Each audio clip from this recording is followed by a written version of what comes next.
Supreme court में recently कुछ ऐसे इंसिडेंट्स हो रहे हैं जो न केवल शॉकिंग है बल्कि हीटेड भी। हाल ही में एक हियरिंग के दौरान आपको याद होगा कि सुप्रीम कोर्ट ने पंजाब सरकार को खूब क्रिटिसाइज किया था और उन्हें एपेक्स कोर्ट को मिसलीड करने के लिए काफी डांट लगाई थी। इस हियरिंग में सुप्रीम कोर्ट ने अपना टफ स्टैंड दिखाते हुए कहा था, this is taking the court for a ride. Hearing शुरू करने से पहले ही सुप्रीम कोर्ट ने पंजाब सरकार के डिप्यूटी डायरेक्टर सुरिंदर कौल को कंटेम्प्ट नोटिस इशू कर दिया था, क्योंकि उन्होंने कोर्ट के सामने झूठा एफिडेविट फाइल किया था। जहां ये इंटेंसफुल हियरिंग कुछ दिन पहले ही हुई है, वहीं थर्सडे को सुप्रीम कोर्ट की एक और हियरिंग में जो गर्म बहस हुई उसने कोर्टरूम का माहौल ही बदल दिया। एक तरफ थे सीनियर एडवोकेट अमित आनंद त्रिवेदी जो कि एक एक्सपीरियंस लॉयर हैं, और दूसरी तरफ जस्टिस अभय एस ओक और जस्टिस भुयान, जिन्होंने अपने तीखे शब्दों से कोर्टरूम को जोशीला बना दिया। ये एक आम क्रिमिनल अपील नहीं थी, ये एक कोर्टरूम ड्रामा था जो कानूनी तरीके से बड़ा हो गया। जस्टिस ओक का पेशेंस टूट गया, उन्होंने अपनी फ्रस्ट्रेशन खुलकर दिखाई और एक ऐसा मोमेंट आया जब उन्होंने ताना मारते हुए कह दिया, all right, we are wrong, we accept, yes. ये रिमार्क्स सिर्फ सार्केज्म नहीं थे, बल्कि सुप्रीम कोर्ट की जुडिशरी पावर पर एक मुद्दे को लेकर उनकी नाराजगी भी साफ दिखाई दे रही थी। हियरिंग की शुरुआत होती है additional advocate general Amit Anand Trivedi के सबमिशन से। उनका कहना था, before I start arguments on merit, I would like to assist my lords on the law, on the consideration and appreciation of the appeals when there are concurrent findings of facts affirmed by the two courts. ये सुनकर justice Oka ने तुरंत react किया, we are not entitled to reappreciate evidence according to you. What kind of submissions are made at the level of Supreme Court? This is a criminal appeal. We have to reappreciate evidence. ये कहना ही एक spark का काम कर गया। Justice Oka ने तीखा सवाल उठाया और पूछा, हम बताते हैं ये पहली बार नहीं है जब हम क्रिमिनल अपील सुन रहे हैं, सीधा मेरिट्स पर आइए। मगर तिवारी अपनी बात पर अड़े रहे और उन्होंने कहा, no, I would first request my lords to have a look at those judgments. Justice Oka का पेशेंस यहाँ खत्म हो गया। उन्होंने गुस्से से जवाब दिया, mister counsel, don't waste the time of the court like this. We will summon the home secretary if this is the argument. What kind of submissions are made in criminal appeal? We are entitled to reappreciate evidence. This is an issue relating to the liberty of an individual. एक तरफ जज liberty और judicial independence की बात कर रहे थे, तो दूसरी तरफ तिवारी एस्टैब्लिश्ड लीगल प्रेसिडेंट्स को दिखाना चाहते थे। लेकिन कोर्टरूम में जो हो रहा था वो सिर्फ एक लीगल आर्ग्यूमेंट नहीं, बल्कि एक पावर स्ट्रगल का भी सीन लग रहा था। जब तिवारी ने पिछले 75 सालों के जजमेंट्स पेश करने की बात कही, तो जस्टिस ओक और भी भड़क गए और उन्होंने स्टेट किया, we are sorry to say that such arguments come from states. Ultimately it's a question of liberty. We are taken aback after so many years that such submissions are made. This is showing distress in the abilities of the judges. Now constraints are also sought to be imposed on the judges. We will not tolerate this.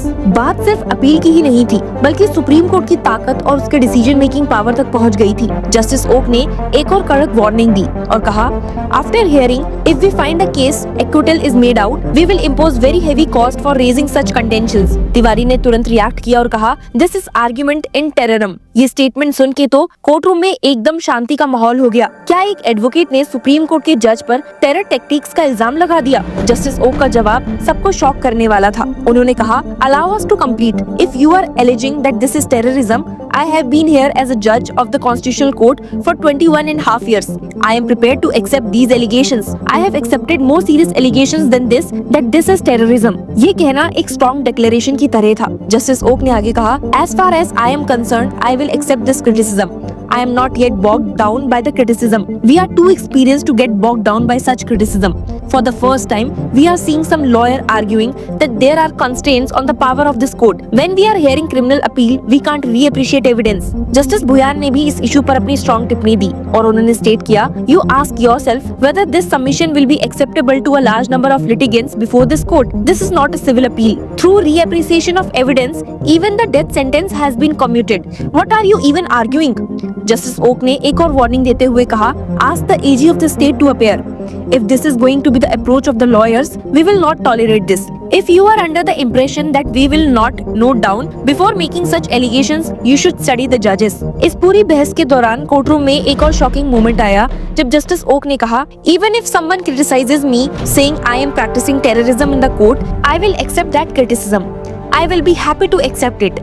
Even if all members of the bar sitting in this court say that, I will still accept it. ये एक ताना भी था और एक self confidence का expression भी। Justice okay ये दिखाना चाह रहे थे कि जुडिशरी इंडिपेंडेंट है और जजेस किसी भी तरह के एलिगेशन से डरने वाले नहीं है।